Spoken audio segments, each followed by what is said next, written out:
গতকাল এক অনুপ্রবেশকারীকে গ্রেফতার করা হয়েছে পার্ক স্ট্রিট থেকে এবং সেই গ্রেফতার বাংলাদেশি অনুপ্রবেশকারীর পুলিশ হেফাজত হয়েছে 6ই জানুয়ারি পর্যন্ত। ধৃত মোহাম্মদ আবিদুর রহমান বাংলাদেশের নড়াইলের বাসিন্দা। গতকাল রাতে কলিন লেন এলাকা থেকে পাকড়াও করা হয় তাকে। কথা বলবো, আমাদের সঙ্গে রয়েছেন আমাদের প্রতিনিধি সুকান্ত মুখোপাধ্যায়। সুকান্ত, 10 বছর ধরে বাংলাদেশ থেকে ভারতে যাতায়াত ছিল এই আবিদুরের, আর কি তথ্য পাওয়া যাচ্ছে? দেখো, এখনো পর্যন্ত তদন্ত যেটা উঠে আসছে যে 10 বছর ধরে ভারতবর্ষে বা কলকাতাতে তার যাতায়াত ছিল। মূলত ইম্পোর্ট এক্সপোর্ট কাপড়ের ব্যবসার সাথে যুক্ত ছিল এই মোহাম্মদ আবিদুর রহমান। কিন্তু এই যে টাইম স্প্যান করা বলা হচ্ছে সেটা আরো বাড়তেও পারে, সেটা পুরোপুরি তদন্ত সাপেক্ষ।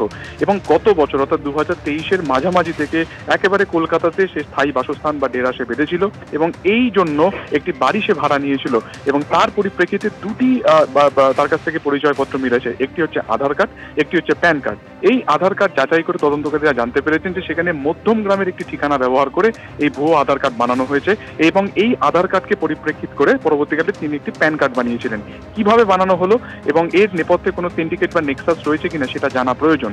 আজকে যখন এই মোহাম্মদ আবিদুর রহমানকে যখন আদালতে তোলা হয়, আদালতে সে বাংলাদেশের বাসিন্দা, সরকারি আইনজীবীর তরফে বলা হয় যে সে কিভাবে কলকাতাতে ডেরা বাঁধলো এটা যেমন তদন্তর ব্যাপার, পাশাপাশি কিন্তু তদন্তকারীরা জোর দিচ্ছেন যে এর নেপথ্যে এই যে জাল নথিপত্র তৈরি করা হচ্ছে বা ওপার বাংলা থেকে যারা এখানে আসছেন তাদের কাছে কি করে জাল নথিপত্র আসছে, পিছনে বা নেপথ্যে কোন নেক্সাস কাজ করছে সেইটাও জানা প্রয়োজন এবং সেই কারণে অভিযুক্তকে টানা জিজ্ঞাসাবাদ বা ম্যারাথন জিজ্ঞাসাবাদ প্রয়োজন। উভয় পক্ষের বক্তব্য শোনার পরে তাকে 6 জানুয়ারি পর্যন্ত এই বাংলাদেশি অনুপ্রবেশকারীকে পুলিশ কাস্টাডি দেওয়া হয়েছে। তার বিরুদ্ধে ফরেনার অ্যাক্টে মামলাও দেওয়া হয়েছে।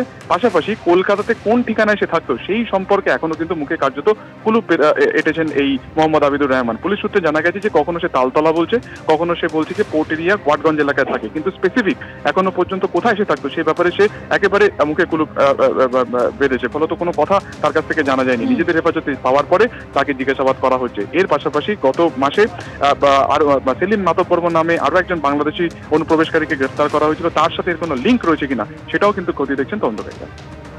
ধন্যবাদ তোমায়। অসম এসটিএফ এর অপারেশন প্রঘাত, জালে আরো এক জঙ্গি। ধুবড়ির বান্ধবপাড়া থেকে অসম এসটিএফ তারা গ্রেফতার করলো আরো এক জঙ্গি শাহিনুর ইসলামকে। ধৃতের কাছ থেকে উদ্ধার হয়েছে Aadhaar card, PAN card, passport, mobile phone. উদ্ধার হয়েছে জঙ্গি সংক্রান্ত 2টি বই। এর আগে অসম এসটিএফ এর জালে ধরা পড়ে আনসারুল্লাহ বাংলা টিপের 10 জঙ্গি। আরো এক জঙ্গিকে গ্রেফতার করলো অসম এসটিএফ। কথা বলবো, আমাদের সঙ্গে রয়েছেন আমাদের প্রতিনিধি আবির দত্ত। আবির, এই শাহিনুর ইসলাম সম্পর্কে কি জানা যাচ্ছে? যেখান থেকে পুলিশ গ্রেফতার করলো, অসম এসটিএফ তাকে গ্রেফতার করলো, সে কতদিন সেখানে ছিল, কোথা থেকে এসেছিল এই জঙ্গি? পুলিশ সূত্র থেকে জানা যাচ্ছে যে শাহিনুর ইসলাম 36 বছর বয়স, এই ধুবুরির বাসিন্দা। কিন্তু এর বিরুদ্ধে এর আগেও একাধিক অভিযোগ ছিল, পলাতক অবস্থায় ছিল। এরপর আমরা জানি যে এই যে অপারেশন অসম পুলিশের তরফ থেকে করা হচ্ছে, সেই অপারেশনে এখনো পর্যন্ত 10 জনকে গ্রেপ্তার করা হয়েছিল। সেই 10 জনের মধ্যে বেশ কয়েকজনের কাছ থেকে পাওয়া তথ্য, তাদেরকে জিজ্ঞাসাবাদ করে তারপরে এই শাহিনুর ইসলাম কোথায় থাকতে পারে সেই বিষয় নিয়ে তথ্য পান তদন্তকারীরা। এরপর আজকে গতকাল রাত্রিবেলা থেকে একটি অপারেশন চলে। আজকে সকালবেলা ধুবুরিরই একটি অঞ্চল থেকে তাকে গ্রেপ্তার করা হয়েছে এবং যেটা জানা যাচ্ছে তাকে যখন গ্রেপ্তার করা হয় তার কাছ থেকে Aadhaar card, passport, PAN card, mobile phone সেগুলো পাওয়া গিয়েছে। তার কাছে যে পাসপোর্ট রয়েছে সেই পাসপোর্ট দেখে জানার চেষ্টা চালানো হচ্ছে যে সে এর আগে বাংলাদেশে বা অন্য কোনো দেশে এই ধরনের কার্যকলাপের বিষয় নিয়ে কোনো মিটিং করতে গিয়েছিল কিনা সেটা খতিয়ে দেখা হচ্ছে বলে পুলিশ সূত্র থেকে জানা যাচ্ছে। অসম পুলিশ যেটা মনে করছে যে বিস্ফোরণ ঘটানোর বা নাশকতা ঘটানোর একটা চক্রান্ত ছিল আনসারুল্লাহ বাংলা টিমের এই যে বিভিন্ন জায়গায় মডেল তৈরি করে। সেই ক্ষেত্রে তাদের পরিকল্পনা কোথায় ছিল এবং তাদের কি একটি কোনো বিস্ফোরণের ঘটনা ঘটানোর তাদের পরিকল্পনা ছিল, নাশকতার ঘটনা ঘটানোর পরিকল্পনা ছিল, নাকি অন্য কোনো উদ্দেশ্যও তাদের ছিল সেটা খতিয়ে দেখার তারা চেষ্টা চালাচ্ছেন। ইতিমধ্যে যাকে গ্রেপ্তার করা হয়েছে তাকে আজকে আদালতে পেশ করা হবে। তার সঙ্গে অন্য আর কোনো সঙ্গী চারিদিকে রয়েছে কিনা বা কোনো না কোনোভাবে লুকিয়ে রয়েছে কিনা সেগুলো জানার চেষ্টা চালানো হচ্ছে বলে পুলিশ সূত্র থেকে জানা যাচ্ছে।